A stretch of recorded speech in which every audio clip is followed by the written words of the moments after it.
At a distance of 300 kilometers from Mumbai sits a hilltop town of Mahabaleshwar. Mahabaleshwar hosts a beautiful temple which hosts a unification of five different rivers. But that is not the focus of today's video.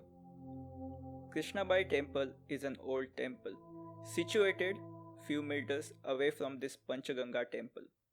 It is not clearly visible and there is only one sign that leads you to it. Once you start getting closer to it, it mesmerizes you with its beauty. At this moment, it is a temple of Shiva, but long time ago, its purpose was a worship place for the Nagas. People claim it to be built in 1888 by a ruler of Ratnagiri on a hilltop overlooking the Krishna Valley, which doesn't make sense as the temple is much older.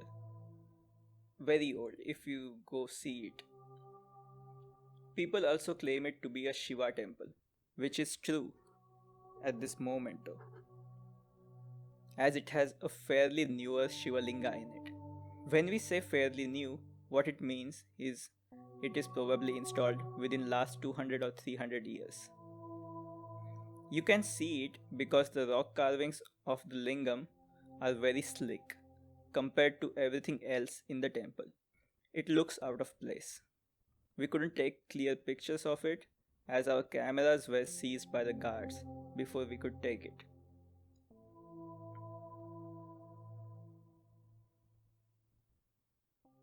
The temple at some point in time belonged to the Naga people. Nagas were one of the ancient tribes that get their mentions in Mahabharata and Ramayana, two of the historic epics of Hinduism. Historically, these people existed in Deccan Plateau and South India for thousands of years. Nagas, as the name suggests, were the worshippers of snakes. Vasuki and Virupaksha were few of their deities. They worshipped them. The Nagas coexisted with other tribes of Yakshas and Danavas, as also mentioned in the historical epics. On comparison, there were Shaivites, tribes which were situated north of Naga settlements. Shaivites, as the name says, were Shiva worshippers. Years of battles between Shaivites and Nagas caused the downfall of Nagas. The only Nagas left after the exile were in Sri Lanka, Northeast India, and some in the mountain enclaves of Deccan Plateau. The legend of Shiva conquering the Vasuki and turning it into a variable fits with the historic traditions of conquering the foreign gods and turning them into artifacts. The story itself is perhaps Shaivites giving the Nagas a final defeat and ending their kingdom. Mahabaleshwar was one of the last enclaves of Nagas on Deccan Plateau, and this temple over here was the temple of Nagas. All three sides of this temple are guarded by Vasuki and two other Naga gods. After years of erosion by heavy monsoon rains have eroded most of the details from the figures, but the overall features are still visible after all these years. The columns are all decorated with cobras. This temple and the Mahabaleshwar served as the last bastion for the Nagas and their culture.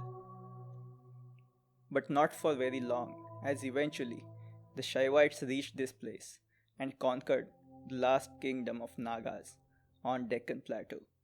The conquerors removed the Virupaksha that was situated inside the temple and placed the Shivalinga in the inner sanctum of this temple, which was perhaps again replaced thousands of years later with a slicker version of it that it is today. It is a melancholic place of a past about a culture which once was dominant in this region, which no longer exists. The people, their language, their traditions have all disappeared from the map and have left us with one small, moss covered artifact to remind us of the history that is lost to us. See you next time.